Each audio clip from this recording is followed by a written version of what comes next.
Welcome to the You Were Designed for Greatness podcast. Each week we will bring you inspiring tips, stories, and ideas to help you be all that you can be, discovering your greatness. Featuring Donna Special Guest. Donna is a transformational life and health coach, a highly sought-after public speaker, and the founder of Vibrant Living. She has helped hundreds find a better life, free of stress and living the greatness they were truly designed for. And now, your host, Donna Special Guest.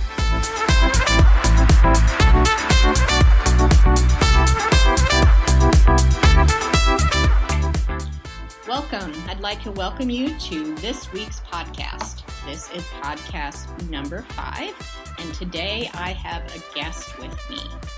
I'd like to introduce you to Heather Cronkright. Could you tell a little bit about yourself? Good morning. I'm so happy to be here. Thank you, Donna. I'm happy you're here too. I am a mortgage loan officer with Lake Michigan Credit Union, and I am so privileged to do that. I love what I do. I love helping people. I have a passion to help people find their dream homes or, refinance their existing home that they love right now. And it's just such a joy to get to that closing table and have that accomplishment with them. It's quite exciting. It is. Yes, it really is. It is exciting. The excitement and buying a home can be really stressful. It certainly can. And so helping them walk through that and that whole process is an accomplishment. It sure is. Sure can make having the right person in the team when you're closing, it can really make all the difference. It can.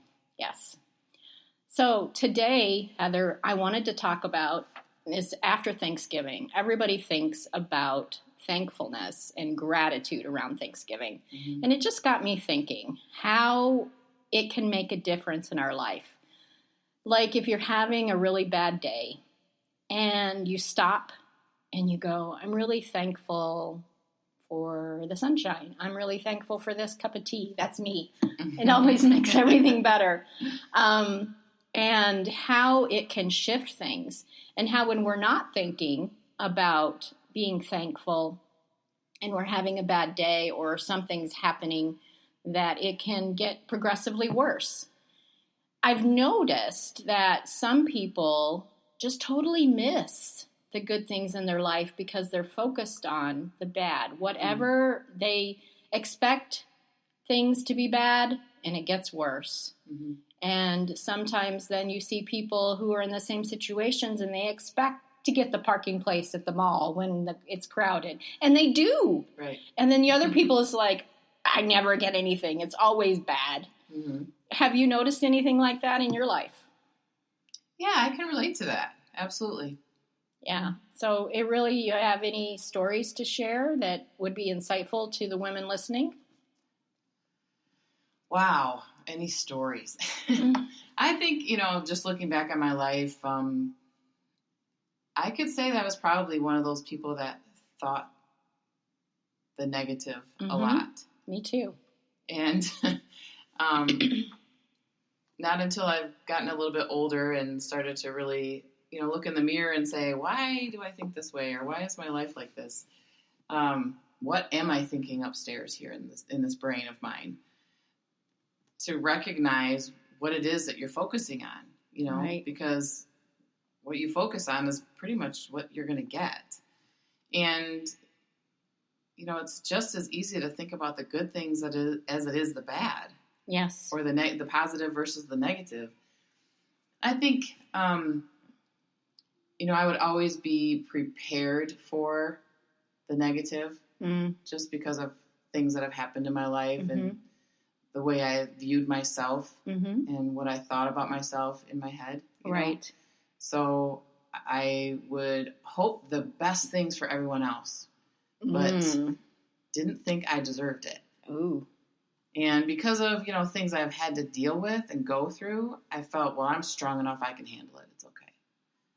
But that's really not the best life. Even, I'm a Christian and I believe that the word is true and the Lord doesn't want us just to get by.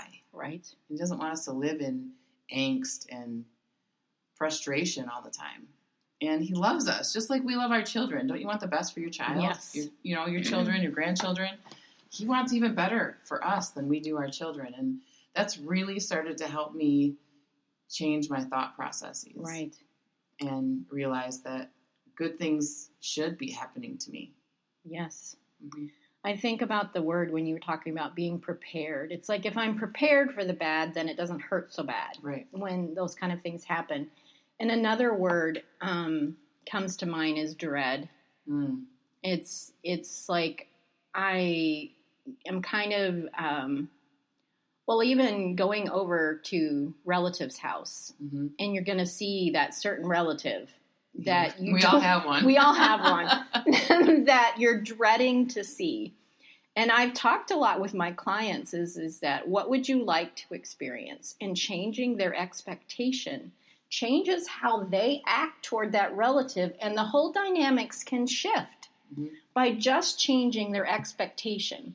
Some people would call it their intention. Mm-hmm. What are you expecting when you walk into that environment? Have you ever had it where you went to meet with a prospective buyer and that day wasn't good and you were really expecting them not to fall through or, something to fall through? Mm-hmm. And then you had the opposite where you go in with your intention of getting that deal to be able to help them, and it shifts. Yep. All in our intention. Yep. I'm trying to get across on this podcast how big this is. It's huge. How much difference it could make us stepping into our greatness, which is what this is about, to see what we could become. Mm-hmm. All in the shifting of our expectations, our intention, if you want to use that word, in what we're expecting the world to be like. Mm. And for us who have been damaged or abused or hurt or whatever, that all the stuff that us women go through that we don't talk about, yep. that we keep secret, all of that stuff can help us to have a skewed look on the way the world looks, and to be able to take that and shift it and expect God's goodness, to expect favor, to expect blessing, and to take that. I mean, it's scary. Yeah. Because you might reject me. Mm-hmm. And how would I handle that? And what does that mean about me? Right. Your eyes got big. Yeah. So you reject me, so what does that mean about me? Right. And if you're in a secure place, what it means is, oh, Heather's having a bad day. But if I'm not in a good place, it would mean, what's wrong with me? I'm just crap. I knew I wouldn't get it. And on we go. Right, right. I'm stupid. I'm ugly. Yep. That wonderful, huge, awful list that we make. Right.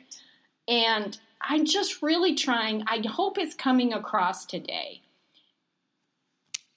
how important it is to where our focus is, our anticipation. Mm-hmm. If you ever use the word dread, just take a step back and think, what am I expecting? Mm-hmm. What am I looking for? And what is really true? Right. What are your thoughts with what I shared? It took me back to my own thought processes, and how, like I mentioned earlier, just recently I've started to recognize that. And even to just see a situation that, 5 years ago, even a year ago, I would have expected the negative and would have been like, oh, you just suck. Like, what is your problem? Mm-hmm.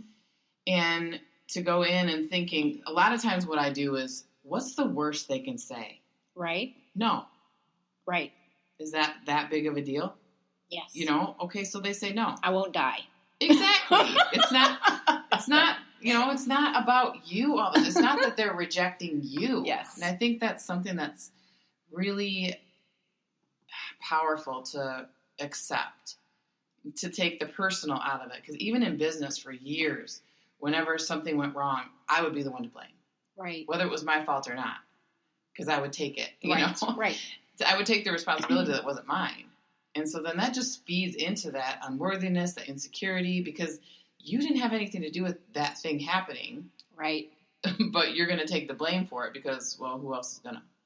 So as as women business owners, try to say that real fast, learning how to shift instead of blaming me to serving is huge. It's made a huge difference with me. I'm sure you've related the same thing, because then quit focusing on me. It's focusing on how can I serve my client, and how that shifts our expectation, our gratitude. And even if there is a no, if I'm still in the serving mode, it changes everything. Yes. To be able to help and make a difference in people's lives.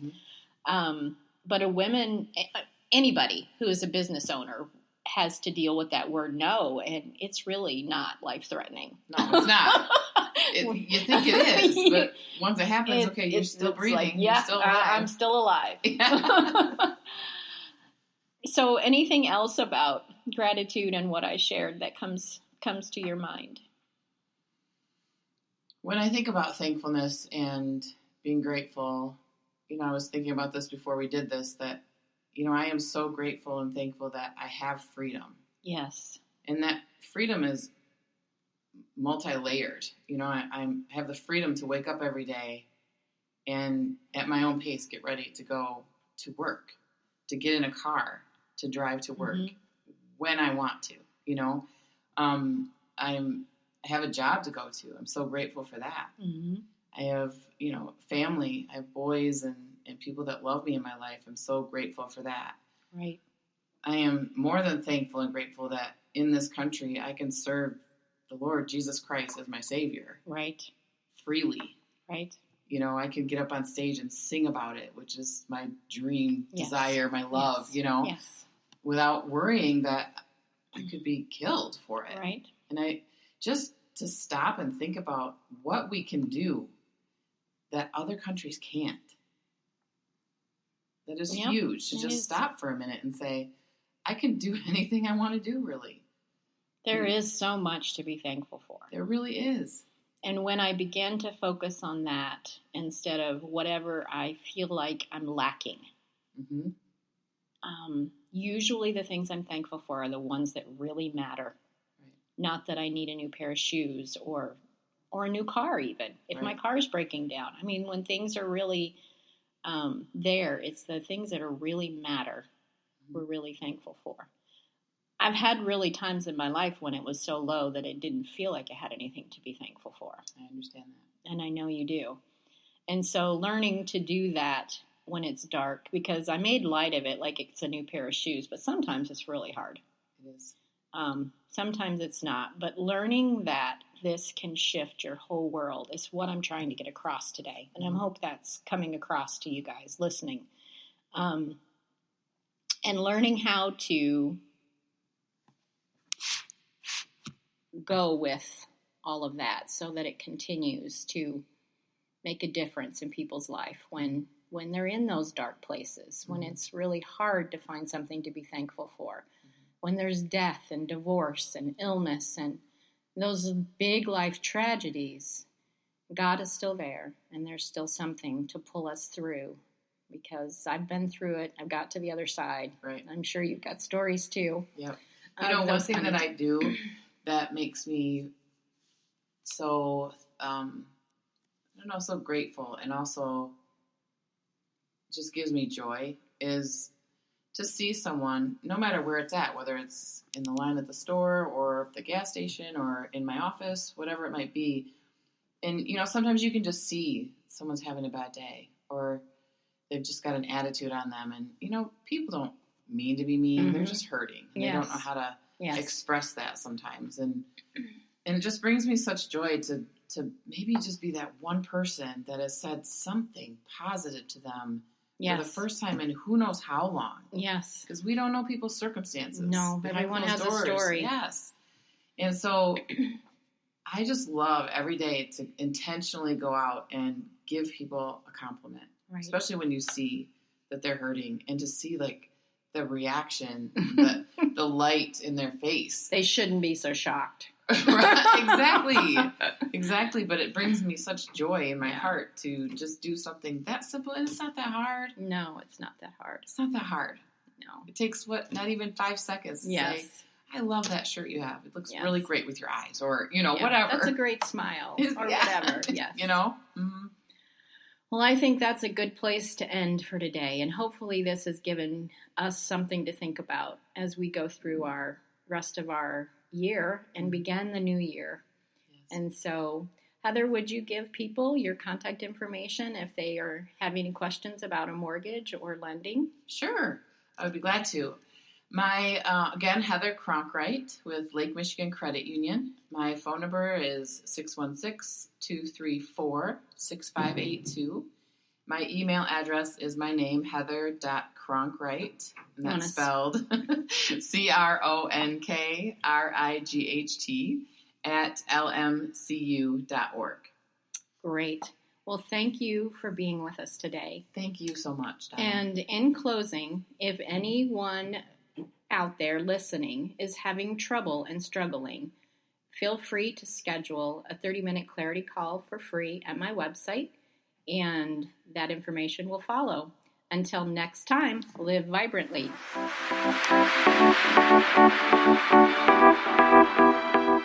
Thank you for joining us on this powerful episode of the You Were Designed for Greatness podcast. Please share this with others who might enjoy it. For more info on Donna Tashton or to contact her, visit iVibrantLiving.com.